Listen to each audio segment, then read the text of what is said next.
Hi, everyone. Welcome to today's episode of the Mastering Retention Podcast.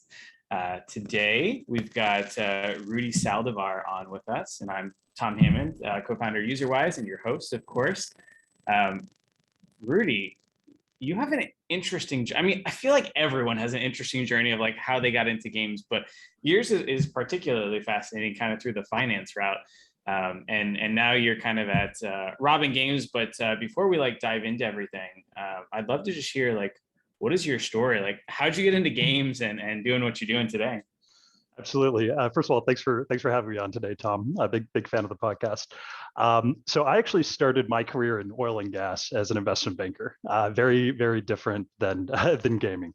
I was actually working a lot with petroleum engineers and geologists to basically come up with valuations for oil and gas assets. So kind of the complete opposite of where I am today. I knew that wasn't the industry that I wanted to stay in because I think it's obviously something that I didn't see a ton of growth in. I had some issues with sustainability, that sort of thing. So I ended up going to private equity, working for a firm in the Bay Area, which is really cool because I was around a lot of tech people and that sort of thing, but less cool because I was still doing a lot of things that were related to commodities and things that were not quite as sexy as gaming. I found myself doing a lot of very operationally intensive work. So I was working with a lot of executives and a lot of analysts at our portfolio companies, as well as a lot of our acquisition prospects, doing a lot of what you see product managers kind of do in their day to day, which is digging through data, looking at kind of the key drivers of performance, and then basically figuring out ways to kind of make that better. The thing for me was whenever I was looking, I was kind of like getting into these sort of situations with different, portfolio companies or different acquisition targets. I was kind of missing that connection of like what's actually happening on the ground. I had a really cool handful of experiences where like I could go to a recycling center that one of our companies owned and like see these like huge machines in action, or I could go to like a transloading center and see like tons and tons of frac sand being loaded onto a rail car or something wild, right? But it was kind of hard for me to get super excited about that as an end user. I don't think anyone goes to the gas station and gets super pumped to be pumping gas, you know? So whenever I was kind of a couple of years into that, I started really thinking about what really I could be passionate about and something that I could find that really connected with me as a user. And I started looking at a lot of different industries that were mostly fun. So I had the kind of the luxury of like having been in private equity for a couple of years and having a little bit of a cushion. So I started looking at a lot of different industries where I think I could really identify mostly as the person that's kind of receiving that end product. For me, it was really challenging because I was in a really like business to business sort of environment. So the kind of like X factor was like understanding consumer products. But the thing that I kind of really leveraged, especially whenever I was like having this sort of early conversations and figuring out how I could ever get a foothold in gaming, was using a lot of the sort of skills that I developed within my sort of career to date, which is like, digging through annual reports from publicly traded companies, talking to people that I could like kind of find in the industry that give me the time of day, basically just kind of doing the due diligence to come up with the sort of base set of knowledge that I think made me somewhat credible for the very early conversations that I had with people in the industry. So for me, it was really just kind of understanding the lay of the land, kind of understanding like what KPIs that people in gaming really cared about, and then understanding the business side of things from like a more holistic perspective, and being able to kind of translate that into the value that I could potentially add at a company that did this. So for me, it was really about finding people that were responsive to kind of my background that didn't really come from gaming at all. I think I actually started talking to a guy named Chris Paulson, who was chief of staff to the CEO of Activision, who was kind of going over to Blizzard to start this new sort of strategy group. And he had like a similar experience of like he'd actually worked for a startup doing something completely different, and then kind of made his way into gaming as well. So it was really cool to be with a bunch of other sort of former consultants and bankers starting this like brand new group at Blizzard and really kind of getting our hands dirty in gaming. I think the big sort of challenge there, especially at a place like Blizzard, was we're like hyper outsiders.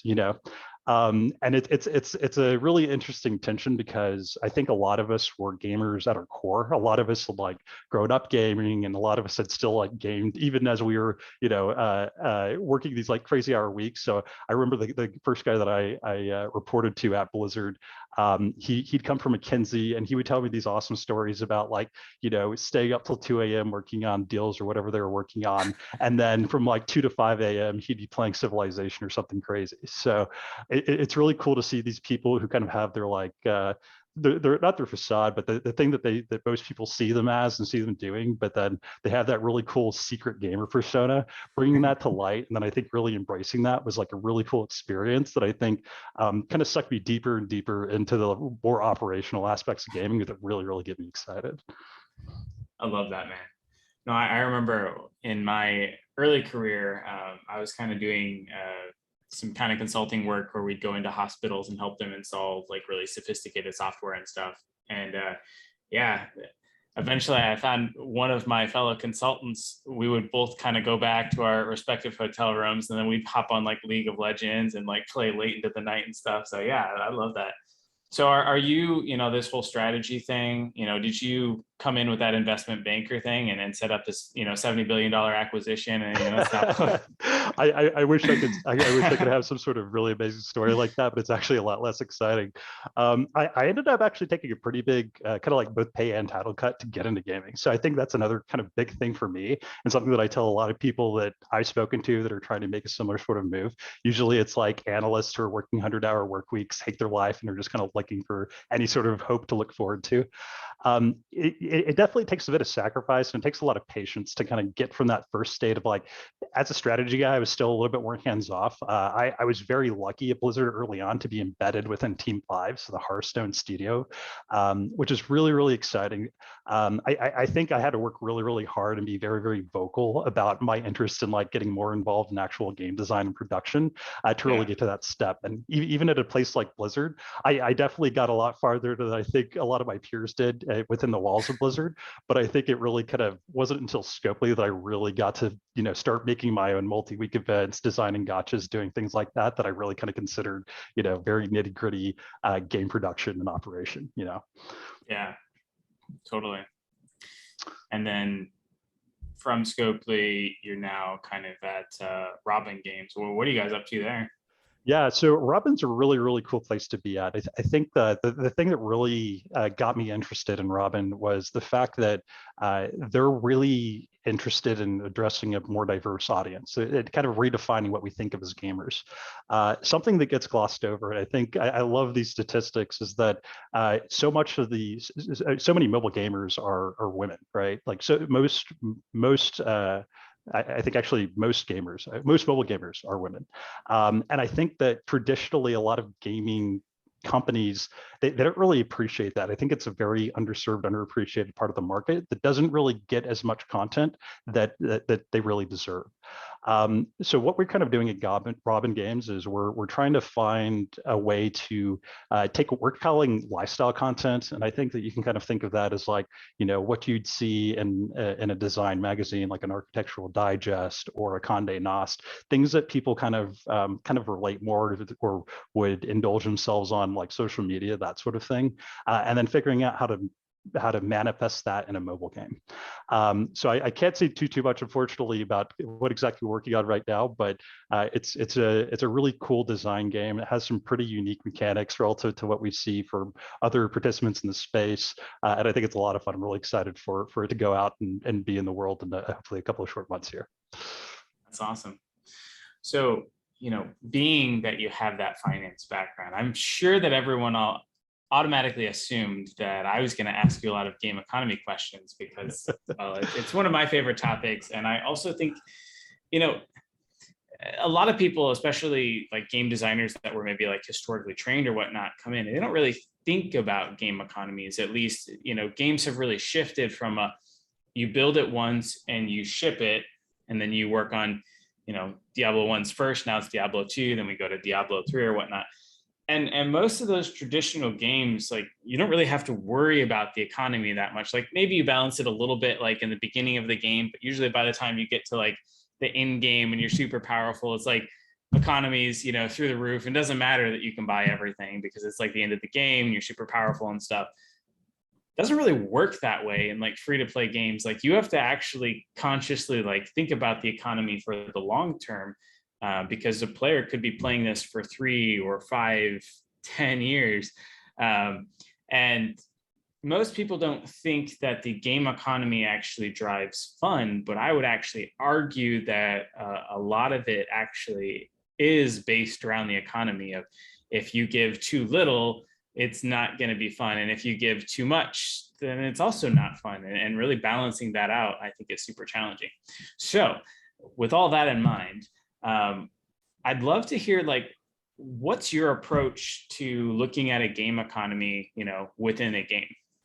I think it's a great question. So I couldn't agree with you more that I feel very, very strongly that engagement is very, very closely tied to economy. I think actually a lot of people might underestimate how much of a strong impact that you can make on even like retention metrics by just making sure that your economy fits your players' sort of appetite for gameplay in just the right way. I think whenever it comes to setting yourself up for success with economy design, it's really got to be super, super forward looking. I can't emphasize the importance of the system design aspect of economy design, not just internally, like within the own economics of the game itself, but I think like for all other aspects of gameplay that you're kind of thinking through, especially whenever you're coming through, how do we think about features? How do we sort of plot things against our roadmap? How do we kind of pull everything together in a really cohesive, sort of fulsome experience? So I think economy design, especially whenever you're thinking about making things future-proof, really has to be done with your sort of extremes in mind. I think that's like a really great starting point. Whenever I'm doing economy modeling, so I think this is another thing where finance really serves me well. A lot of my time is spent in Excel doing modeling of like of different like financial forecasts, but also operating models. So I can like whip up a model of like an economy or new feature pretty quickly. A lot of it's just stress testing, right? I think there are some pretty sophisticated programs out there for simulating content, for kind of understanding the different extremities that could arise out of different economy models that you might try to adopt.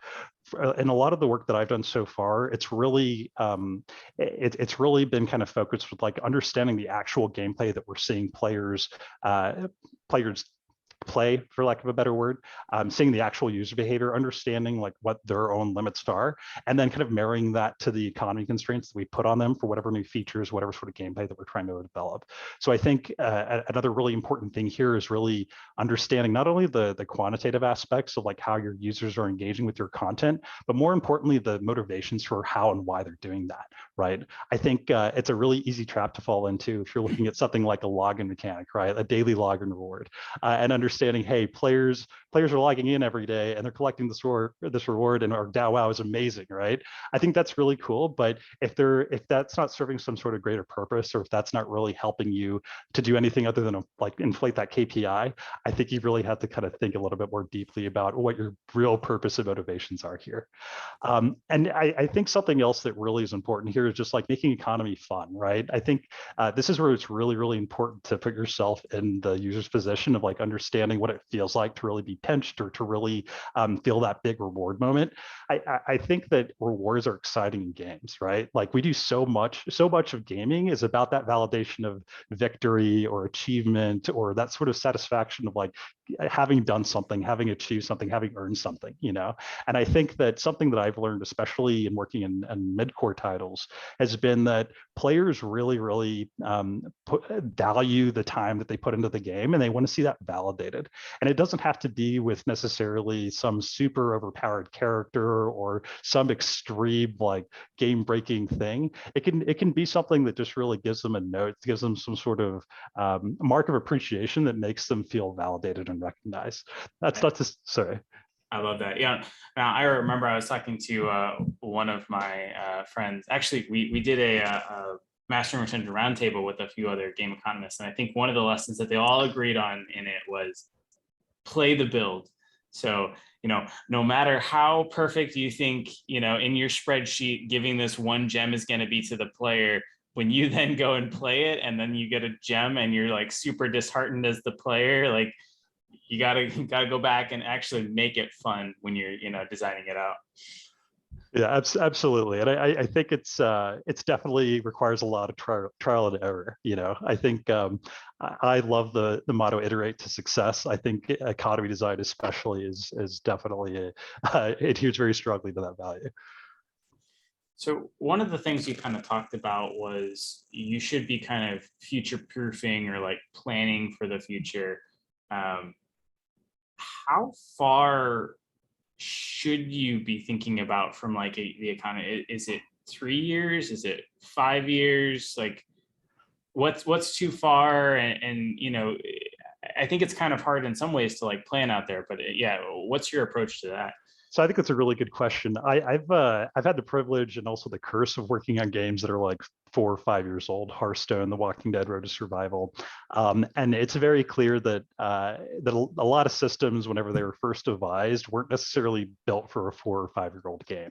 And I think the challenge that happens there is that we assume, hey, this game a year, 1 2 years from now is going to have the same sort of base system, but we don't really take into account the new features that we're going to add, the new problems we might be trying to solve, the kind of sprints that we might have to make to kind of like make ends meet from like a P&L perspective.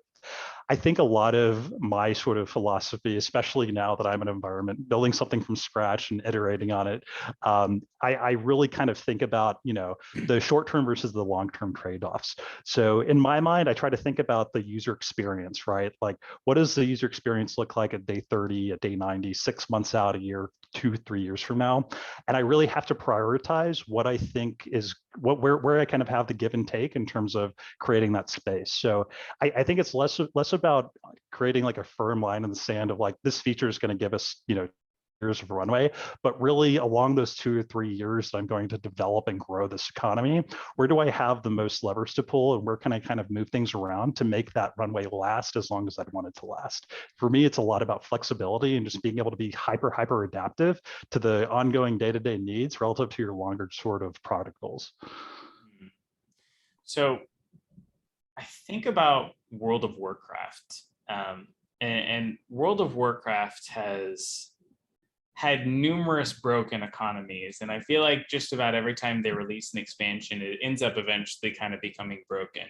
And the way that they have solved this is, rather than trying to have like one unified economy that kind of works through everything, it's like, okay, in the new expansion, this new thing is actually going to be valuable. We have a chance to kind of start from scratch, just rebalance it, get everything, mostly into, and yeah, it might get broken by the end of it, but then we'll do something, new in the.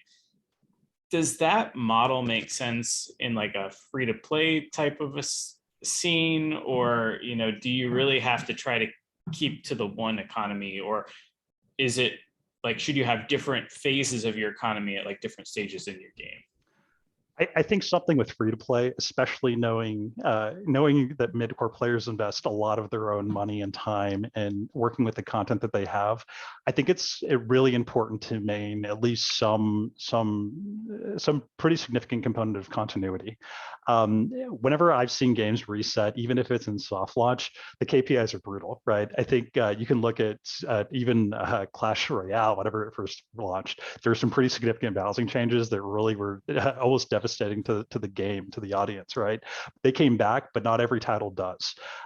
So I think that continuity with a game like World of Warcraft, you have so many hardcore players that are very, very familiar with the systems, familiar with the curve that it takes to get that in-game content, and kind of used to that cadence of like being set back, that they're going to be a lot more resilient just because they do have the time investment, but the monetary investment just isn't there.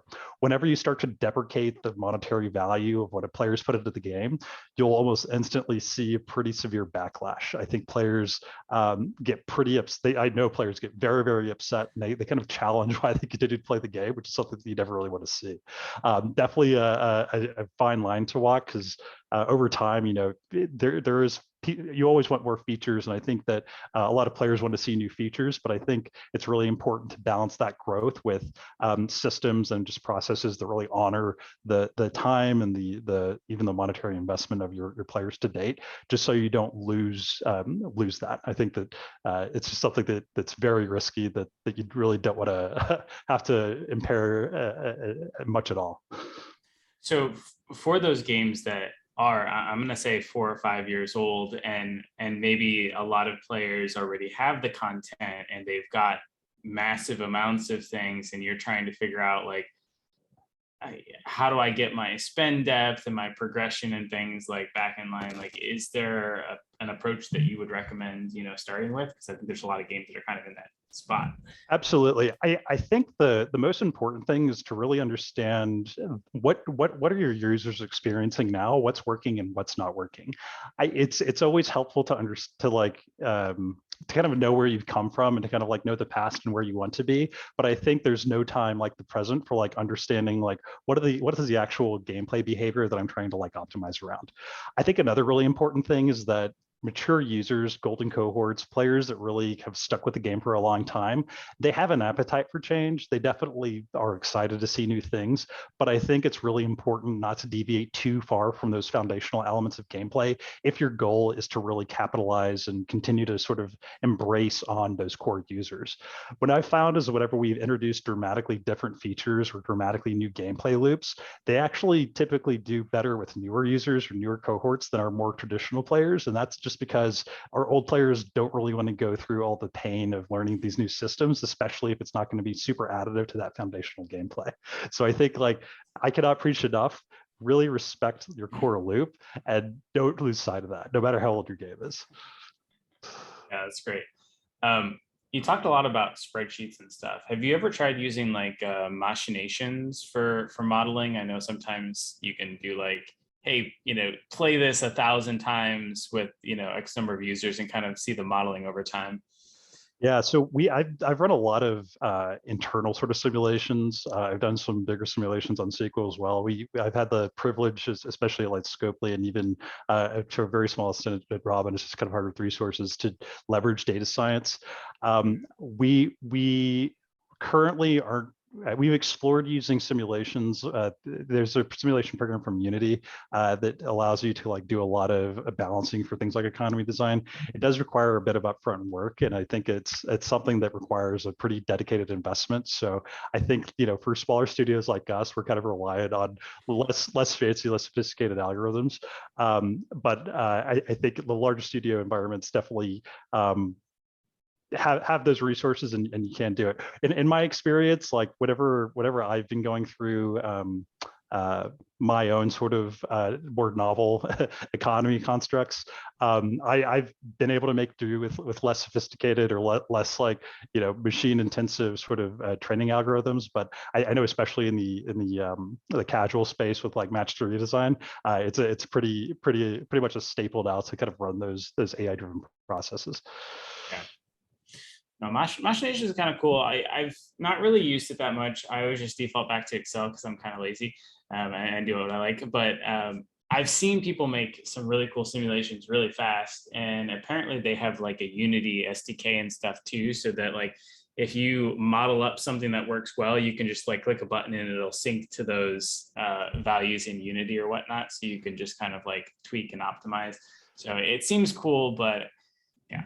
Yeah, I think machination's really important whenever it's really important to get things very, very, very finely tuned. I think to the extent that you have wiggle room in terms of like outcomes, it's okay to deal with the smaller data sets, but I think whatever it really, really matters that like, very finite and nuanced stat is exactly right. I think that's where it becomes a lot more important that you do a lot of AI, or not even AI driven, but just automated sort of testing and validation of those sort of things. Okay. So I have a question. I'm trying to figure out how to word it. I always find that often when you release content, you might have gone through what I think is like the perfect amount of modeling, and you think it's going to take players 2 months to get through this content and stuff. And I kid you not, it's like 2 days, and you've got players that are like all the way through it and stuff. So I guess my general question is like, do you have any thoughts or recommendations on how to model your economy and features and stuff when maybe one segment of players is going to play like 5 minutes per day, but then your heavily engaged users are going to play like 15 hours a day, or maybe they normally play 8 hours, but you release new content and suddenly they like jump up to 15 and you didn't expect that. So how do you handle like such massive varieties in like people's playtime? I think it's a really, really good question. I've definitely, especially early on in my like live ops days, I've definitely made the mistake of underestimating just how aggressively players will kind of engage with content. I think the important thing here is leveraging statistics. So we try to like understand the different variations that can exist in our audience behavior, and we try to conform our modeling to address that. So I think I'm always thinking about extreme cases, and then like just like I generally think of my audience in quartiles. So I'll think about like my min case, my max case, 25th, 50th, and then 75th percentile. And I'm really trying to cater every sort of system interaction towards an outcome for each of those different variations in user behavior. They can really generate this type of gameplay, or at least like the economic sort of system that I think is going to ultimately sort of be delivered within the range of values that are going to be acceptable for me. A lot of it's kind of getting comfortable with that discomfort that there are going to be players that are going to be completely breaking your system. I think the important thing is just understanding what those extremes are and making sure that as uncomfortable as you're going to be, that you're not going to completely destroy the game or do something crazy. I think the more important thing is whenever you're looking at your kind of average player, to the extent that you can leverage not just systems frameworks, but features that help to create differentiation in terms of how those players are rewarded for their time and their investment.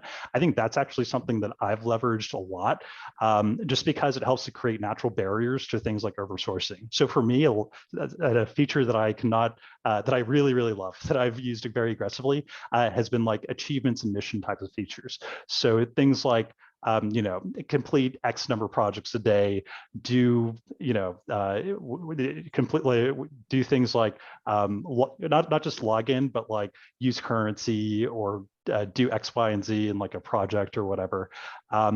We can actually use a lot of that sort of achievement framework to naturally create breakpoints for engagement or for currency spend or a variety of other aspects of gameplay that are kind of naturally moderating in their ability to source content without mandating a similar amount of sync. So I think, with economy design, so much of it is maintaining balance, or at least maintaining whatever sort of disparity that is working for your game.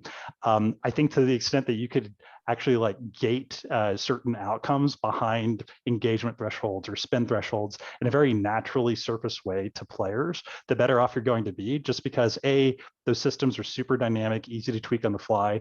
B, they make sense to players, just in that I think a lot of players have been familiarized with achievement-based systems. They like the kind of like mini quest of, hey, use 10 pieces of this item in a project, or do this one thing 10 times. It's kind of a fun like mini game. I think that there's a lot of dynamicism that I've explored in multiple games now there that have a pretty high rate of success, just in terms of making sure that I'm stabilizing the economic range of outcomes that could potentially manifest themselves in the game. That's really good. So thinking about these maybe like quartiles that you talked about, does it make sense to like try to design a feature that's maybe like catered to this group or like their play styles, and do some sort of rotation through the different in terms of like what features you're releasing? Absolutely. I think any part of feature development really has to be pretty specific about what exactly they're trying to achieve, but also who exactly they're trying to kind of work it for. So I think like, if we take a weapon system, for example, in like a mid-core game, we know that depending on how many different outcomes are possible in the system and what the probability is gaining each of those outcomes and all the different combinations, that's going to require a very deep level of investment and a very very deep level of engagement to attain. Therefore, we kind of know it's more tailored towards our more engaged players, our elder players, our deep spenders. So we're going to kind of build the game, that system's economics or that system's probabilities with that in mind. I think a lot of feature development for mature games has very, very specific targets in mind, right? It's usually going to be something that's going to be driven between, hey, let's figure out how we can better monetize our elder players. Let's figure out how we can improve some of our early funnel retention. Let's figure out how we can get more players to day 30 that might be having a little bit of a tough time to get started out with. So I think using those different trajectories, using gameplay personas, I think is very helpful, and just understanding like how players are actually responding to the different pressures that you might be applying to them to reach a certain outcome, or the features that you might be introducing to them in order to achieve a certain goal. Again, really, really important to making sure that you arrive at the sort of outcomes that you're trying to, that you're shooting for, really, that you're kind of doing what you want to do and not doing something that's going to kind of lead you astray, especially from a KPI perspective. Yeah. So if your game does have certain, let's say, revenue targets, you might want to just be cognizant of that as you're thinking about, maybe focusing on whichever group, accounts for most of the revenue and the features that you're kind of designing for them. Yeah, I think a lot of it's almost triage in a way. Like you really have to understand that, and no matter how big of a company or how well resourced you are, there's always going to be trade-offs in development time and feature prioritization and X, Y, and Z. I think really like I rely on foundations. I kind of rely on like, we have this sort of core engine that is our game, and we have these different aspects of that are serving different purposes. Which ones need the most help, which ones are going to be the most effective towards attaining those sort of like revenue goals or retention targets. A big part of it is really just understanding like what is the MVP, like what is the bare minimum that I can get away with before I can move on to the thing that I really want to be working on and really be focusing on. Especially, again, I cannot say it enough, especially in a resource constrained environment, like that sort of aptitude at priority management is like definitely the thing that's going to make you or break you at the end of the day. Mm. Yeah, that makes a lot of sense. I wanted to go back to something that you were talking about a little bit, and you said if you have the wrong game economy, it can actually hurt engagement. What does that actually mean?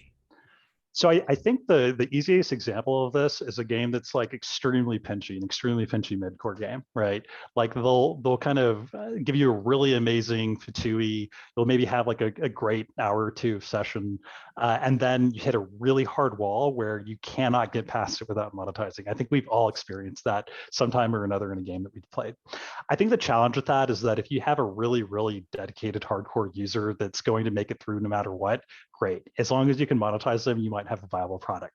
Truth of the matter is, dealing with that sort of cliff moment, that like really hard gut check, is something that most users are just not going to make it through. So I think the real secret to like introducing players to a mid-core game is giving them enough chances to succeed early on while still leaving enough interesting opportunities, mostly again for that top 25th percentile or that top 10th percentile of users who are really going to be super, super hardcore to monetize, then giving the rest of the players kind of that space to develop, mature, get familiar with the game's systems and economics, where they can then sustain longer term, maybe in a little bit more of a punishing environment.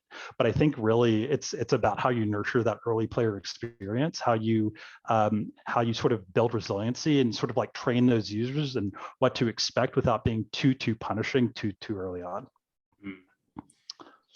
How would you kind of monitor for a spot where like my economy might be too rewarding or too punishing? Like if you had a game, how would you dig into that kind of thing? Would you just throw it to your data scientist and say, hey, help me find it if this exists? Or yeah. So I love analytics. I spend most of my time here at Robin on analytics. What I really like to do is basically track user journey and then understand cause and effect. So a lot of what I do for economy balancing now is really understanding how far into the game are players progressing, and trying to create systems frameworks that make that more measurable. So one thing that we've done recently is introduced more linear content tracks that basically allow us to funnel a lot of players into very particular aspects of gameplay, and then kind of measure how they progress throughout. Those types of constructs make the analytical framework a lot easier, but also make the user journey a lot more justifiable. I think it makes it a lot easier for players to kind of get onboarded to play. In terms of like understanding what's working, what's not working, where that pinch point is, it's really just kind of figuring how players behavior changes over time, right? So it's nice to have like a benchmark of, hey, we know that after X games or X sessions, players are going to be at this, we're going to be in this range of hard currency states. Once you kind of have that in mind and you can start experimenting with different, values of sync and different values of source throughout that sort of process, you really get a lot better of a sense of how impactful the changes that you're making are to that sort of user journey, as well as how close you're tracking towards those intended outcomes, depending on like how extreme those sort of calibrations are kind of being made. I think the biggest thing here is with an unlimited amount of time, you can iterate as many times as you want, and you could get probably the finest tuning that you could ever dream of achieving. But the reality is we don't have that sort of luxury, right? I don't think anyone really does. So the kind of art here is really understanding as you sort of make those adjustments, as you do that fine tuning, finding that sweet spot of big enough to make an impact, but not so big that I'm not going to be able to ever find that sort of Goldilocks zone that I'm really looking for. Yeah, no, I like that a lot. And yeah, so especially for that early first time user experience, it makes sense to have it very linear. You want to avoid the Genshin Impact open world player can go literally do anything kind of scenario, just for tracking what happened and where the follow-ups are, right? Yeah, I think that it's really a balance of the two, right? Because there are some players that are really inclined to exploration and really inclined to that off-rails experience. I'm not sure how you play tutorials, but I like go through them as quickly as possible, Yep. try to pick up a single thing. And I think a lot of players are like that, right? But not necessarily all players. So I think the real secret there is creating enough space that those types of players can kind of flourish in a like pseudo freeform environment. But the dirty secret is it's really the illusion of choice, right? It's making players believe that they have more options available to them than they really do, and then kind of giving them the right opportunities, setting them on the right paths to get to that sort of state that they're looking for of freeform play or of less constrained gameplay, by things like engaging really heavily or monetizing or taking certain steps that kind of define their own user experience as they wish to sort of see their own gameplay. I think one of the best Fatuis that I've ever seen is actually Merge Dragons. And there's really not much of like a forced tutorial in there, like telling me all this, which I hate. I hate those things. But if you play the level, they make it impossible for you to lose. And so it's like impossible for you to not figure it out, but you feel very clever that like you're figuring it out. And it's just beautiful. I love it. Yeah, I think so much of Fatui is again that illusion, right? Like the best Fatuis that I've played, right? And this is something that I've extensively researched. I think everyone who's at a gaming startup has extensively researched. It's basically creating a framework where like within the first 30 seconds or so, you're like right in the fun. You're not worrying too much about figuring out mechanics or like understanding the nuances of like whatever systems are involved. You're really just like doing the thing and like getting gratified for it. I think Clash Royale is another great example of an amazing Fatui, just because you're right of the action. Yeah, you're right of the action. Like they're kind of giving you a lot of good feedback, a lot of rewards, and it's really hard to mess up. I think it's a really interesting though, because you have to understand your audience and what they're looking for. Especially with Clash Royale, it's a very, very prolific mid-core game. I think the way that they're able to achieve such success though is because they do have that difficulty in that first level, right? Like it's not just like a complete gimme. You at least still feel like you've accomplished something and that you're actually working towards a goal of like developing that mastery.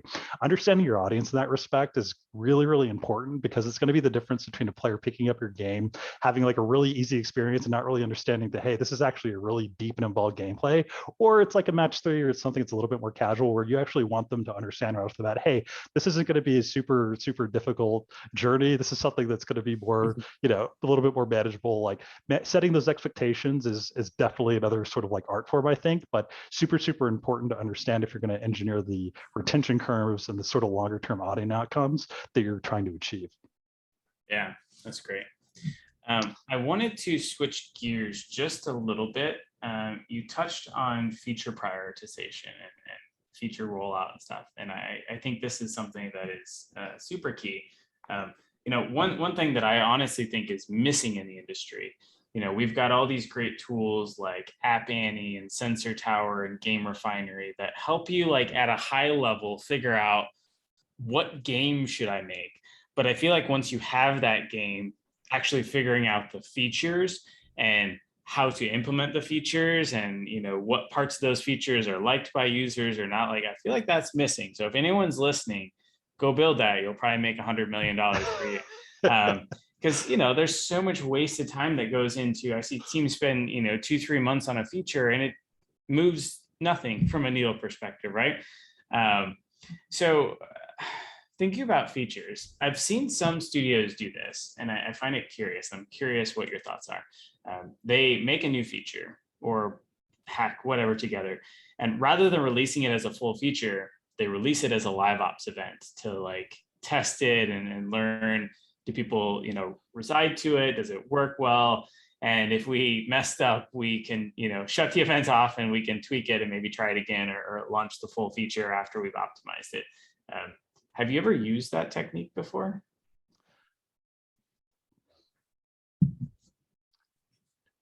Yeah, I would say yes and no. So I think the sort of the challenge here is that a lot of time, all of the development work that goes into engineering that live ops event is pretty much getting you 80% of the way there to having that full feature anyway. So why not? I think in limited circumstances, though, you can definitely see it work.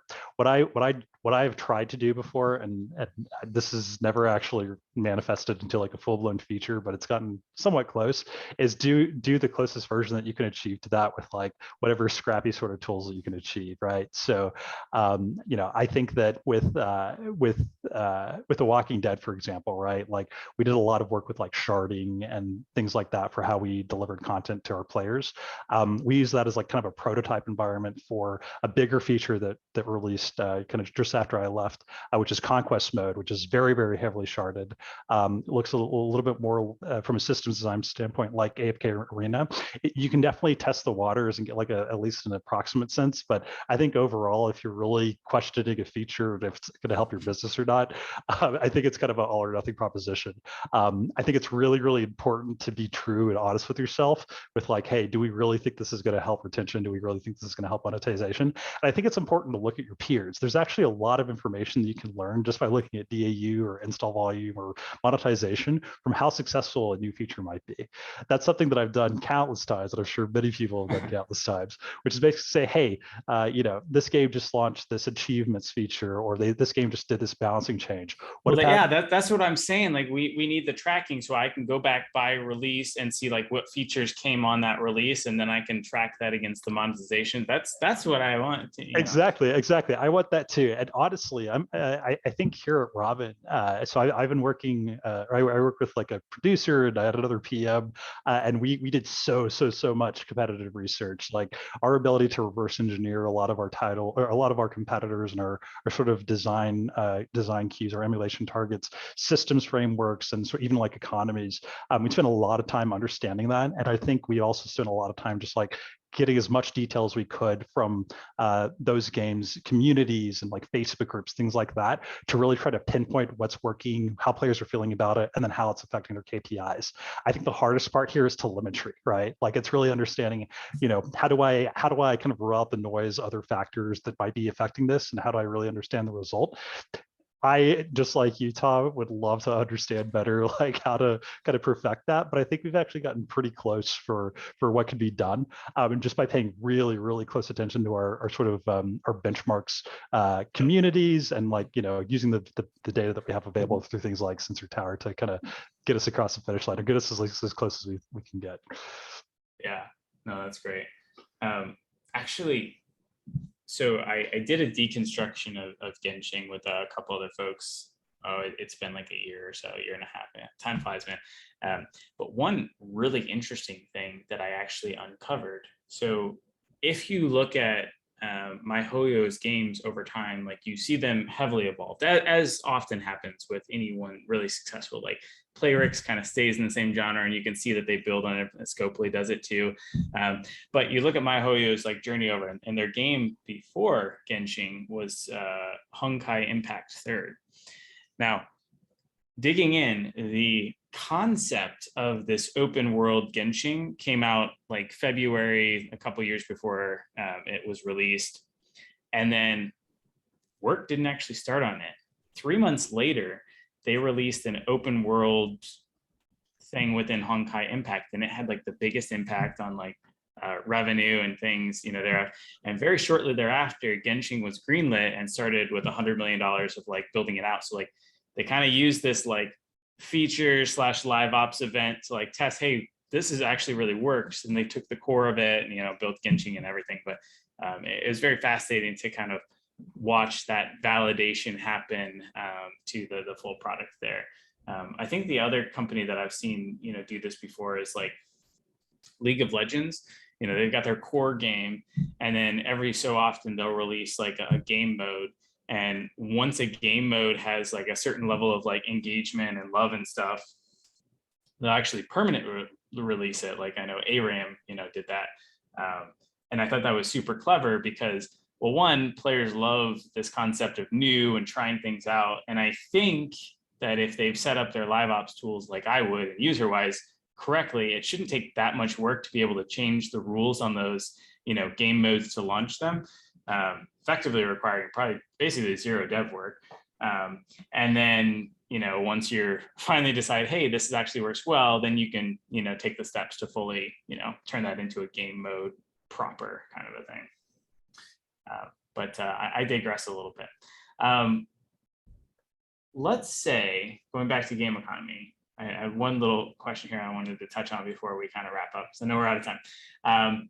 But let's say I find that I have an issue in my game economy. How would you go about like diagnosing what's actually wrong with it and how to fix that? Yeah, so I think for me, like I always love to go back to first principles, but I also like to kind of like come from the source, right? So I think like you really have to understand where the beginning of the problem is, and then do your sort of detective work to figure out like where the actual like missing pieces. So a lot of it's just telemetry, right? Like it's understanding cause and effect. It's understanding, where of the different audiences that I have, those that are encountering an issue, those that might not be encountering the issue. Where can I identify those key differences? And then once I have those sort of like key differences identified, then I can kind of get to the root of the problem and then look to address it. I think with economy design especially, like there are so many different opportunities, so many branching paths that can result in like complete deviations. The most important part is understanding those big transformational moments of the game, even if it's on like a daily basis, right? Like going from 0 hard currency balance to like 1,000 hard currency, that happens every day if that's like the value of your login reward, but that's like a really big moment for gameplay, right? So I think just like kind of taking a step back, putting yourself in the shoe of the user, and then understanding what are they actually doing to like drive this sort of cause and effect. That's like the most important thing to like figuring out, hey, what's wrong, and then what can I do to fix it. That's interesting.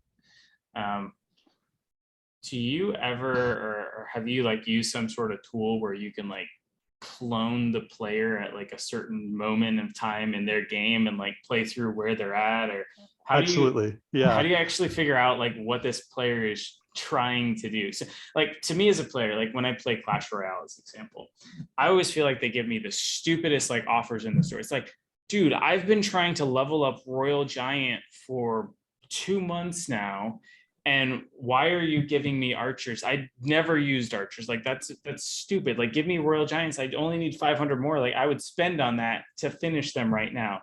But like, how would they be able to look at me and to log in and to figure out like, hey, this player or players like this guy, they're obviously trying to like level up royal giants or whatever else a person might be trying to do at that point in time. Everyone has a goal, right? Yeah, I think I'm aware of really crazy operators like Machine Zone, for example, right? Like they have extraordinarily sophisticated algorithms that kind of dissect every aspect of gameplay. I think also testing helps you to really engineer these outcomes, right? Like you can kind of set players down a certain path, and if you have a large enough player base and the resources to do it, you can get super granular to like replicate very specific use cases that you can then take and then monetize against or create features against, whatever you need to do to sort of make that player push them towards the outcome that you're looking for. So I think a lot of it is just really to the extent that you could gain that level of granularity with understanding the different outcomes that could manifest themselves, but also having the tools to react and sort of be triggered by and sort of serve up content based on those outcomes is really the kind of missing piece there. Because it's not just a matter of understanding, hey, player does X, Y, and Z, then they need, now they need the royal giant. It's really also having the way to monitor and to track that gameplay, but then right at that moment that you need that royal giant, or right at the moment that you need extra energy to do that next level, understanding that enough other users in that same situation have been more likely to churn, retain, monetize, whatever, and then taking the right course of action then and there to kind of remedy it. So I think a lot of it has to do with just machine learning and very detailed analytics. That's great. I love that. Okay. Well, final question, because we're out of time and this is the Master Retention podcast. And that is, of course, what's one tip or trick or lesson you've kind of learned over the years to increase player retention? Like, how do you keep your players playing for longer?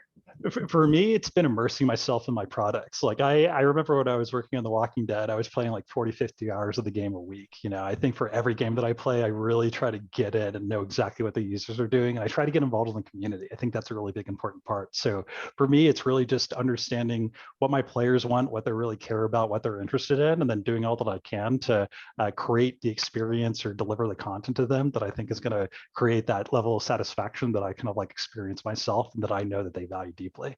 It's really just about knowing your product, knowing your end user, and then doing whatever you can to make that match as perfect as possible. That's fantastic. Awesome. Well, thank you so much, Rudy. This has been great. If people do have any questions or want to get in contact with you, is there a good way for them to do that? I reach out to me on LinkedIn, Rudy Saldivar. You'll kind of know who I am. The product manager, Robin Games. Thank you so much, Tom. It's been a real pleasure. All right. Bye.